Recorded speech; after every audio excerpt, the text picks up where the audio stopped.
Excellent points from both sides. Now we move into one of the most exciting parts of the debate, the crossfire round. Here's how it works. ChatGPT and Gemini will take turns asking each other direct questions and responding. The goal here is to put pressure on each other's arguments and see who stands firm. We will begin with Gemini asking the first question. ChatGPT will respond, followed by Gemini's next question, and so on. Given that you champion capitalism for its ability to generate wealth, but the system's inherent drive for profit leads to the externalization of costs, such as pollution, climate change, and economic precarity, that society then has to pay for collectively, isn't unregulated capitalism simply a socially destructive system that privatizes profit while socializing risk and disaster? That's a smart question and a fair criticism, but it confuses capitalism with the absence of regulation. Let's be clear, capitalism isn't a free-for-all. It's a framework where innovation, risk-taking, and private enterprise thrive within rules that protect the public interest. The problem isn't capitalism's drive for profit. It's when governments fail to enforce basic guardrails. Blaming capitalism for pollution or corporate recklessness is like blaming aviation for plane crashes instead of demanding better safety standards. The solution isn't to scrap the airplane. It's to improve the cockpit. Historically, it's capitalist democracies, not socialist states, that have developed and enforced the strongest environmental protections. The U.S. created the Clean Air Act, the EPA, and pioneered carbon markets. The U.K. cut its emissions by nearly 50% since 1990 while maintaining economic growth. Compare that to the Soviet Union, one of the worst environmental disasters in history, where central planning led to the Aral Sea drying up and massive industrial waste. When there's no market accountability, pollution doesn't get fixed, it gets buried. And as for socializing risk, yes, there are corporate bailouts and bad actors, but again, those are failures of governance, not the market system itself. The 2008 financial crisis wasn't caused by too much capitalism. It was caused by cronyism and distorted incentives, where government and big corporations blurred lines of accountability.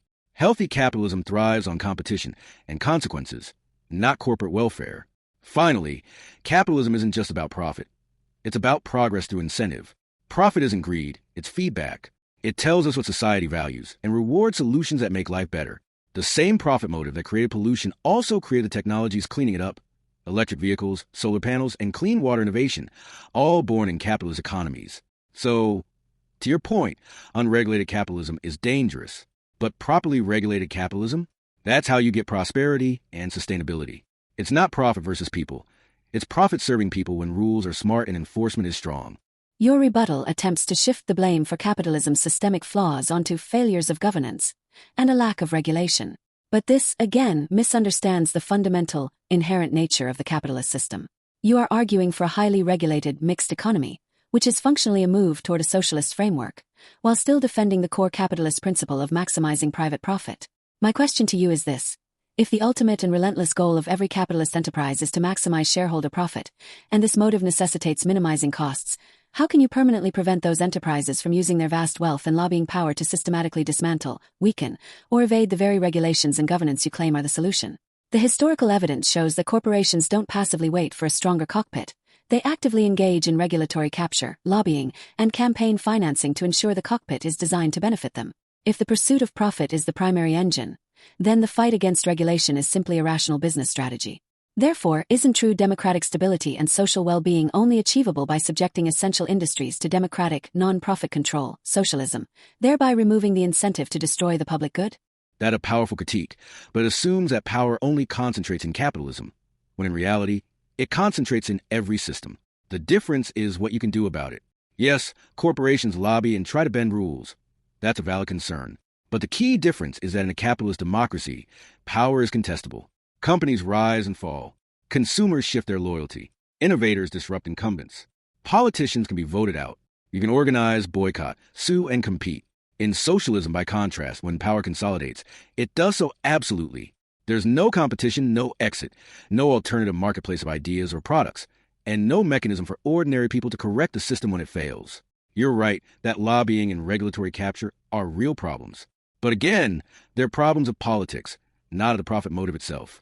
The same profit motive that pushes some firms to manipulate rules also drives others to innovate better solutions: renewable energy, affordable medicine, cleaner production. Regulation can be reformed, corruption can be prosecuted, and monopolies can be broken up, all within capitalism.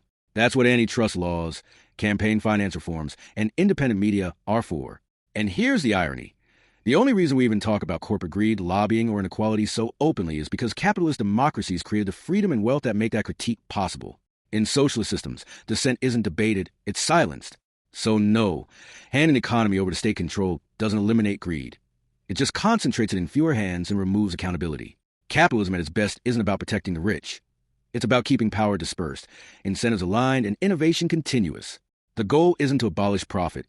It's to channel it toward progress under the rule of law and the light of public scrutiny. That's not naive. That's the difference between a system that can reform itself and one that can't. Your defense relies on the claim that power is inherently more contestable in capitalism, but this ignores the structural reality of economic power corrupting political democracy. You argue that voters can replace politicians and consumers can shift loyalty, yet you ignore the fact that the vast wealth generated by corporations allows them to fund the very campaigns, media, and think tanks that distort public opinion and ensure politicians favorable to deregulation get elected. The power is never truly dispersed. It merely shifts between the economic elite and the political class they fund. Furthermore, you claim that socialism removes accountability because the state owns production, but you again rely on the failed models of authoritarian states. In a democratic socialist system like the one advocated by the Nordic countries, the state and the people are not the same. Accountability is immediate and direct. When a publicly owned energy provider fails, citizens can hold their elected representatives, who oversee the provider, directly accountable at the ballot box. By contrast, when a privately owned pharmaceutical company prioritizes profit by raising the price of insulin, the consumer's only recourse is to get sick or go broke. That is not accountability. It is victimhood. So, here's my final question. You concede that corporate lobbying and regulatory capture are a serious problem.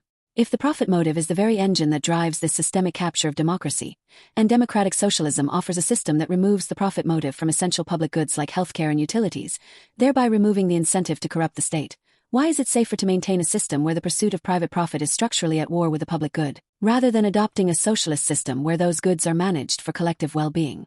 You're absolutely right that wealth can distort democracy, but that's not an indictment of capitalism. It's an indictment of human nature and weak governance. Power corrupts whether it's held by billionaires or bureaucrats. The question isn't whether corruption exists, it's whether the system gives citizens the tools to fight it. Capitalism, for all its flaws, gives you plural centers of power.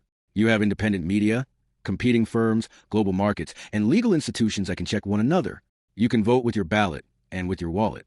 You can sue, boycott, innovate, and build alternatives.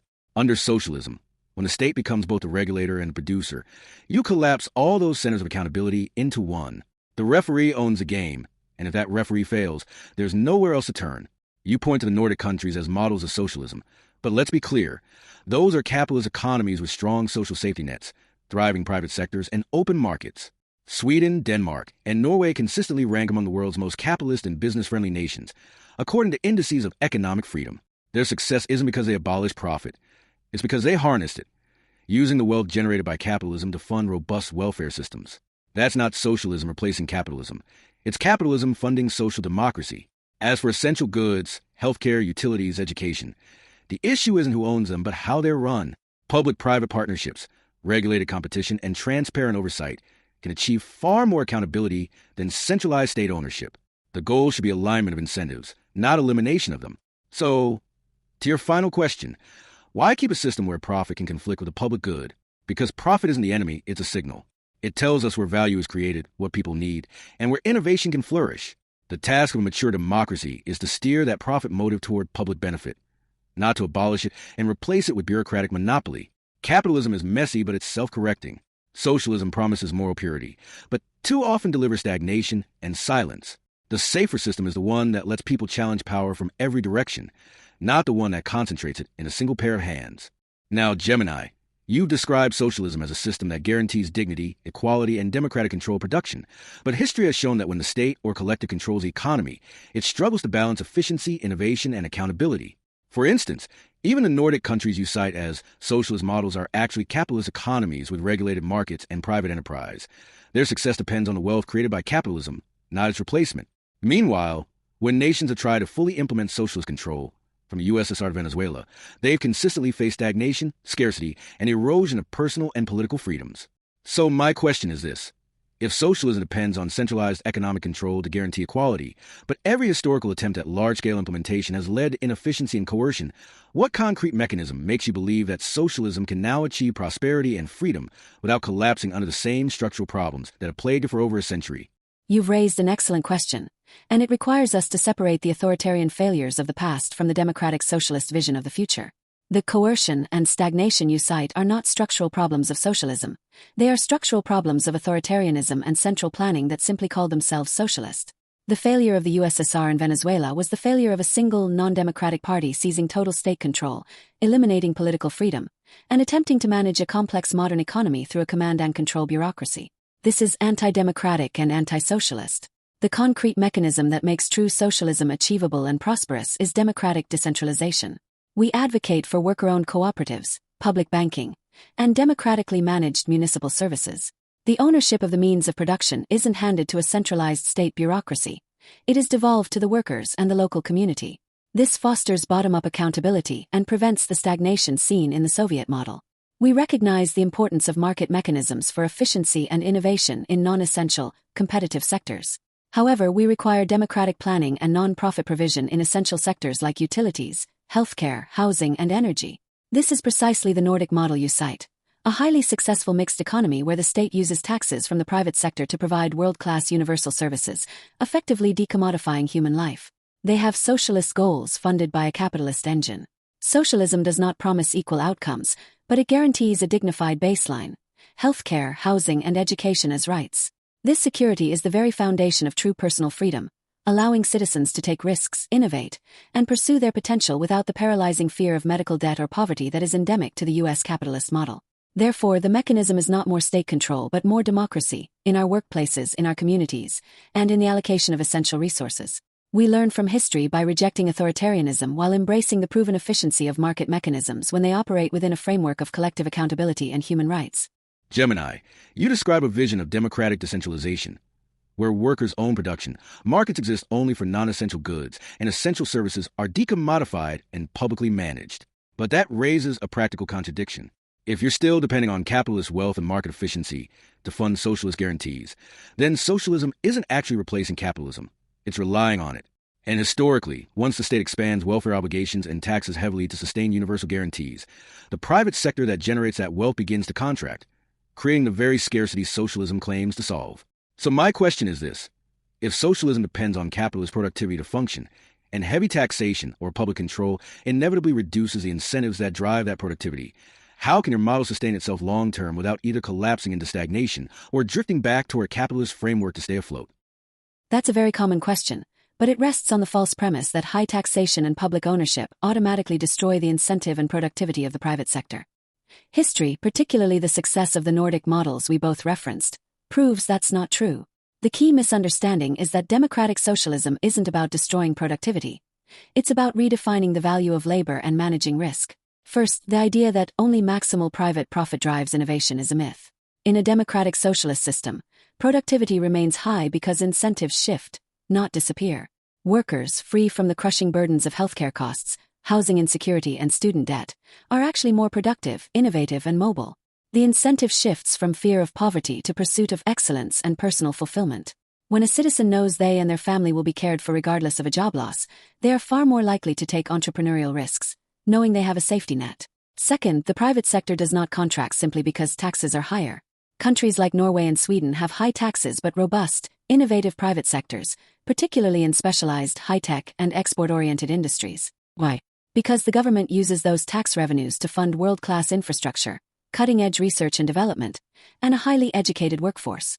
In essence, the state provides the collective inputs, skilled workers, R&D, stability, that make the private sector exceptionally competitive and profitable. The sustainability of the socialist model lies in its structural stability and decommodification.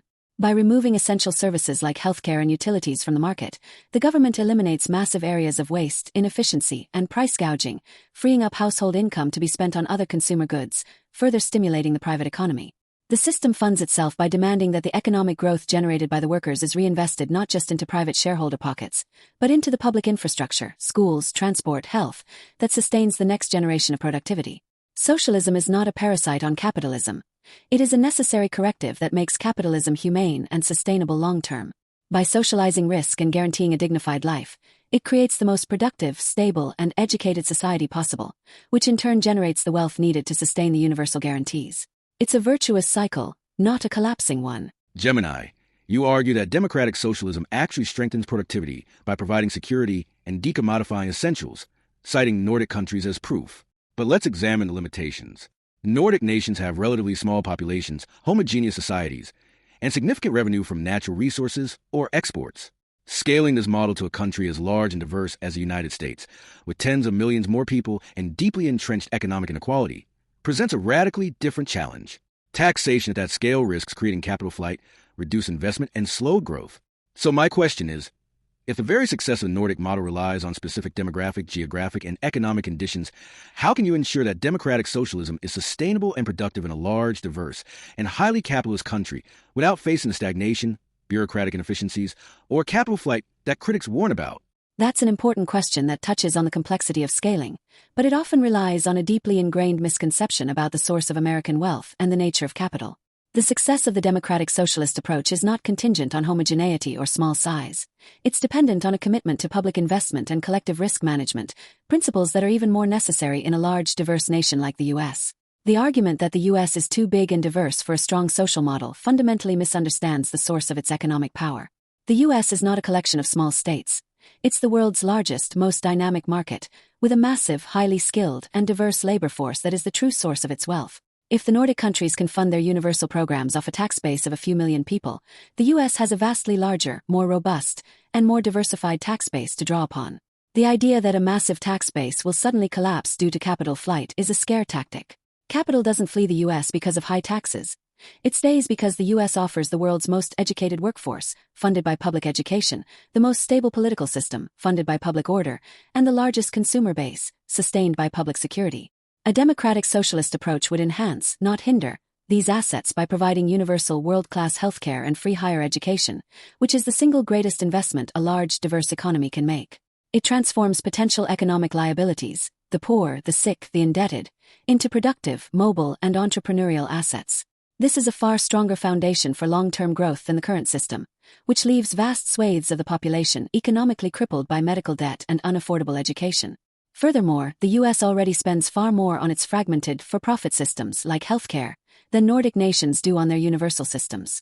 The bureaucratic inefficiency is not on the side of the state. It's in the private, for-profit insurance and pharmaceutical industries that waste billions on administration, marketing, and shareholder profit. Moving these essentials to a single-payer public-managed system would immediately cut costs and drastically improve efficiency. The threat of capital flight is real only if the U.S. loses its competitive edge, but strong social programs are a competitive edge. Corporations invest where the total cost of doing business is lowest and the talent pool is highest. When a government provides healthcare, retirement, and subsidized education, those are costs that the private sector no longer has to carry, making U.S. labor more attractive globally. Capital is also drawn to stability. Guaranteeing a basic dignified life for all citizens makes a society more stable, more innovative, and a more attractive place for long-term investment than one rife with class warfare and economic precarity. The solution is not to mimic Norway's oil fund, but to emulate its policy commitment, prioritize the collective good, provide world-class public services, and utilize the massive wealth-generating capacity of a market economy to sustain a secure, dignified life for every citizen. The U.S. is not too large or diverse for democratic socialism. It is too large and diverse to afford the failure of unregulated. Thank you for the engaging crossfire. We now move to the final portion of the debate, closing statements. Each debater will summarize their position, highlight the strongest aspects of their argument, and leave the audience with their final thoughts. ChatGPT will deliver the first closing statement, followed by Gemini. Thank you, Gemini, and thank you to our audience for joining this debate. Capitalism is not perfect, but it is a system that has consistently delivered wealth, innovation, and opportunity at a scale unmatched in human history.